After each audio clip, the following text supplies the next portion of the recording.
Matthew chapter 26. When Jesus had finished all these words, he said to his disciples, "You know that after 2 days the Passover is coming, and the Son of Man will be delivered up to be crucified." Then the chief priests, the scribes, and the elders of the people were gathered together in the court of the high priest, who was called Caiaphas. They took counsel together that they might take Jesus by deceit and kill him. But they said, "Not during the feast, lest a riot occur among the people." Now when Jesus was in Bethany, in the house of Simon the leper, a woman came to him having an alabaster jar of very expensive ointment, and she poured it on his head as he sat at the table. But when his disciples saw this, they were indignant, saying, "Why this waste? For this ointment might have been sold for much and given to the poor." However, knowing this, Jesus said to them, "Why do you trouble the woman? She has done a good work for me. For you always have the poor with you, but you don't always have me. For in pouring this ointment on my body, she did it to prepare me for burial. Most certainly I tell you, wherever this good news is preached in the whole world, what this woman has done will also be spoken of as a memorial of her." Then one of the 12, who was called Judas Iscariot, went to the chief priests and said, "What are you willing to give me if I deliver him to you?" So they weighed out for him 30 pieces of silver. From that time he sought opportunity to betray him. Now on the first day of unleavened bread, the disciples came to Jesus, saying to him, "Where do you want us to prepare for you to eat the Passover?" He said, "Go into the city to a certain person, and tell him, 'The teacher says, my time is at hand. I will keep the Passover at your house with my disciples.'" The disciples did as Jesus commanded them, and they prepared the Passover. Now when evening had come, he was reclining at the table with the 12 disciples. As they were eating, he said, "Most certainly I tell you that one of you will betray me." They were exceedingly sorrowful, and each began to ask him, "It isn't me, is it, Lord?" He answered, "He who dipped his hand with me in the dish will betray me. The Son of Man goes even as it is written of him, but woe to that man through whom the Son of Man is betrayed. It would be better for that man if he had not been born." Judas, who betrayed him, answered, "It isn't me, is it, Rabbi?" He said to him, "You said it." As they were eating, Jesus took bread, gave thanks for it, and broke it. He gave to the disciples and said, "Take, eat, this is my body." He took the cup, gave thanks, and gave to them, saying, "All of you drink it, for this is my blood of the new covenant, which is poured out for many for the remission of sins. But I tell you that I will not drink of this fruit of the vine from now on, until that day when I drink it anew with you in my Father's kingdom." When they had sung a hymn, they went out to the Mount of Olives. Then Jesus said to them, "All of you will be made to stumble because of me tonight, for it is written, 'I will strike the shepherd, and the sheep of the flock will be scattered.' But after I am raised up, I will go before you into Galilee." But Peter answered him, "Even if all will be made to stumble because of you, I will never be made to stumble." Jesus said to him, "Most certainly I tell you that tonight, before the rooster crows, you will deny me 3 times. Peter said to him, "Even if I must die with you, I will not deny you." All of the disciples also said likewise. Then Jesus came with them to a place called Gethsemane, and said to his disciples, "Sit here, while I go there and pray." He took with him Peter and the 2 sons of Zebedee, and began to be sorrowful and severely troubled. Then he said to them, "My soul is exceedingly sorrowful, even to death. Stay here and watch with me." He went forward a little, fell on his face, and prayed, saying, "My Father, if it is possible, let this cup pass away from me, nevertheless, not what I desire, but what you desire." He came to the disciples and found them sleeping, and said to Peter, "What, couldn't you watch with me for 1 hour? Watch and pray, that you don't enter into temptation. The spirit indeed is willing, but the flesh is weak." Again, a second time he went away and prayed, saying, "My Father, if this cup can't pass away from me unless I drink it, your desire be done." He came again and found them sleeping, for their eyes were heavy. He left them again, went away, and prayed a third time, saying the same words. Then he came to his disciples and said to them, "Are you still sleeping and resting? Behold, the hour is at hand, and the Son of Man is betrayed into the hands of sinners. Arise, let's be going. Behold, He who betrays me is at hand. While he was still speaking, behold, Judas, one of the 12, came, and with him a great multitude with swords and clubs, from the chief priests and elders of the people. Now he who betrayed him had given them a sign, saying, Whoever I kiss, he is the one. Seize him. Immediately he came to Jesus, and said, Greetings, Rabbi. And kissed him. Jesus said to him, Friend, why are you here? Then they came and laid hands on Jesus, and took him. Behold, one of those who were with Jesus stretched out his hand and drew his sword, and struck the servant of the high priest, and cut off his ear. Then Jesus said to him, Put your sword back into its place, for all those who take the sword will die by the sword. Or do you think that I couldn't ask my Father, and he would even now send me more than 12 legions of angels? How then would the scriptures be fulfilled that it must be so? In that hour Jesus said to the multitudes, Have you come out as against a robber with swords and clubs to seize me? I sat daily in the temple teaching, and you didn't arrest me. But all this has happened that the scriptures of the prophets might be fulfilled. Then all the disciples left him and fled. Those who had taken Jesus led him away to Caiaphas the high priest, where the scribes and the elders were gathered together. But Peter followed him from a distance to the court of the high priest, and entered in and sat with the officers, to see the end. Now the chief priests, the elders, and the whole council sought false testimony against Jesus, that they might put him to death, and they found none. Even though many false witnesses came forward, they found none.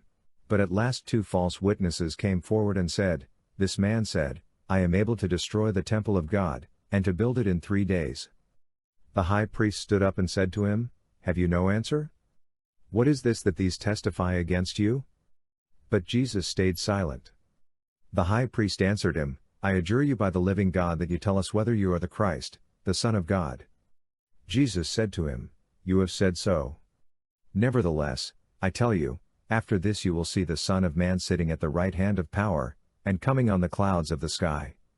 Then the high priest tore his clothing, saying, He has spoken blasphemy. Why do we need any more witnesses? Behold, now you have heard his blasphemy. What do you think? They answered, He is worthy of death. Then they spat in his face and beat him with their fists, and some slapped him, saying, Prophesy to us, you Christ. Who hit you? Now Peter was sitting outside in the court, and a maid came to him, saying, You were also with Jesus, the Galilean. But he denied it before them all, saying, I don't know what you are talking about. When he had gone out onto the porch, someone else saw him and said to those who were there, This man also was with Jesus of Nazareth. Again he denied it with an oath, I don't know the man. After a little while those who stood by came and said to Peter, Surely you are also one of them, for your speech makes you known. Then he began to curse and to swear, I don't know the man. Immediately the rooster crowed. Peter remembered the word which Jesus had said to him, Before the rooster crows, you will deny me 3 times. Then he went out and wept bitterly. Mark chapter 14. It was now 2 days before the Passover and the feast of unleavened bread, and the chief priests and the scribes sought how they might seize him by deception and kill him. For they said, Not during the feast, because there might be a riot among the people. While he was at Bethany, in the house of Simon the leper, as he sat at the table, a woman came having an alabaster jar of ointment of pure nard, very costly. She broke the jar and poured it over his head. But there were some who were indignant among themselves, saying, Why has this ointment been wasted? For this might have been sold for more than 300 denarii and given to the poor. So they grumbled against her. But Jesus said, Leave her alone. Why do you trouble her? She has done a good work for me. For you always have the poor with you, and whenever you want to, you can do them good, but you will not always have me. She has done what she could. She has anointed my body beforehand for the burying. Most certainly I tell you, wherever this good news may be preached throughout the whole world, that which this woman has done will also be spoken of for a memorial of her. Judas Iscariot, who was one of the 12, went away to the chief priests, that he might deliver him to them. They, when they heard it, were glad, and promised to give him money. He sought how he might conveniently deliver him. On the first day of unleavened bread, when they sacrificed the Passover, his disciples asked him, "Where do you want us to go and prepare that you may eat the Passover?" He sent 2 of his disciples and said to them, "Go into the city, and there a man carrying a pitcher of water will meet you. Follow him, and wherever he enters in, tell the master of the house, 'The teacher says, where is the guest room, where I may eat the Passover with my disciples?' He will himself show you a large upper room furnished and ready. Get ready for us there." His disciples went out, and came into the city, and found things as he had said to them, and they prepared the Passover. When it was evening he came with the 12. As they sat and were eating, Jesus said, "Most certainly I tell you, one of you will betray me, he who eats with me." They began to be sorrowful, and to ask him one by one, "Surely not I?" And another said, "Surely not I." He answered them, "It is one of the 12, he who dips with me in the dish. For the Son of Man goes as it is written about him, but woe to that man by whom the Son of Man is betrayed. It would be better for that man if he had not been born." As they were eating, Jesus took bread, and when he had blessed it, he broke it and gave to them, and said, "Take, eat. This is my body." He took the cup, and when he had given thanks, he gave to them. They all drank of it. He said to them, "This is my blood of the new covenant, which is poured out for many. Most certainly I tell you, I will no more drink of the fruit of the vine until that day when I drink it anew in God's kingdom." When they had sung a hymn, they went out to the Mount of Olives. Jesus said to them, "All of you will be made to stumble because of me tonight, for it is written, 'I will strike the shepherd, and the sheep will be scattered.' However, after I am raised up, I will go before you into Galilee." But Peter said to him, "Although all will be offended, yet I will not." Jesus said to him, "Most certainly I tell you that you today, even this night, before the rooster crows twice, you will deny me 3 times. But he spoke all the more, "If I must die with you, I will not deny you." They all said the same thing. They came to a place which was named Gethsemane. He said to his disciples, "Sit here while I pray." He took with him Peter, James, and John, and began to be greatly troubled and distressed. He said to them, "My soul is exceedingly sorrowful, even to death. Stay here and watch." He went forward a little, and fell on the ground, and prayed that if it were possible, the hour might pass away from him. He said, "Abba, Father, all things are possible to you. Please remove this cup from me. However, not what I desire, but what you desire." He came and found them sleeping, and said to Peter, "Simon, are you sleeping? Couldn't you watch 1 hour? Watch and pray, that you may not enter into temptation. The spirit indeed is willing, but the flesh is weak." Again he went away and prayed, saying the same words. Again he returned and found them sleeping, for their eyes were very heavy, and they didn't know what to answer him. He came the 3rd time and said to them, "Sleep on now, and take your rest. It is enough. The hour has come. Behold, the Son of Man is betrayed into the hands of sinners. Arise. Let's get going. Behold, he who betrays me is at hand." Immediately, while he was still speaking, Judas, one of the 12, came, and with him a multitude with swords and clubs, from the chief priests, the scribes, and the elders. Now he who betrayed him had given them a sign, saying, "Whomever I will kiss, that is he. Seize him, and lead him away safely." When he had come, immediately he came to him and said, "Rabbi, Rabbi," and kissed him. They laid their hands on him and seized him. But a certain one of those who stood by drew his sword and struck the servant of the high priest, and cut off his ear. Jesus answered them, "Have you come out, as against a robber, with swords and clubs to seize me? I was daily with you in the temple teaching, and you didn't arrest me. But this is so that the scriptures might be fulfilled." They all left him, and fled. A certain young man followed him, having a linen cloth thrown around himself over his naked body. The young men grabbed him, but he left the linen cloth and fled from them naked.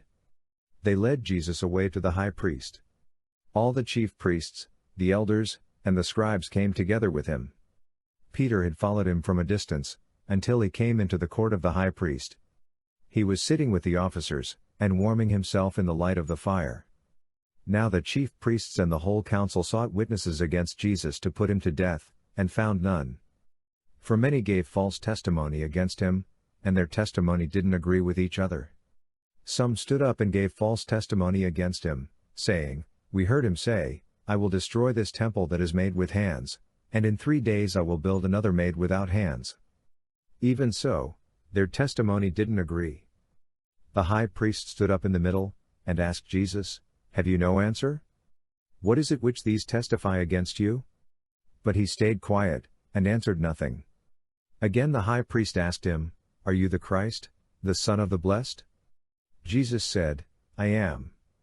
You will see the Son of Man sitting at the right hand of power, and coming with the clouds of the sky." The high priest tore his clothes and said, "What further need have we of witnesses? You have heard the blasphemy. What do you think?" They all condemned him to be worthy of death. Some began to spit on him, and to cover his face, and to beat him with fists, and to tell him, "Prophesy." The officers struck him with the palms of their hands. As Peter was in the courtyard below, one of the maids of the high priest came, and seeing Peter warming himself, she looked at him and said, "You were also with the Nazarene, Jesus." But he denied it, saying, "I neither know nor understand what you are saying." He went out on the porch, and the rooster crowed. The maid saw him and began again to tell those who stood by, "This is one of them." But he again denied it. After a little while again those who stood by said to Peter, "You truly are one of them, for you are a Galilean, and your speech shows it." But he began to curse and to swear, "I don't know this man of whom you speak." The rooster crowed the second time. Peter remembered the words that Jesus said to him, "Before the rooster crows twice, you will deny me 3 times." When he thought about that, he wept.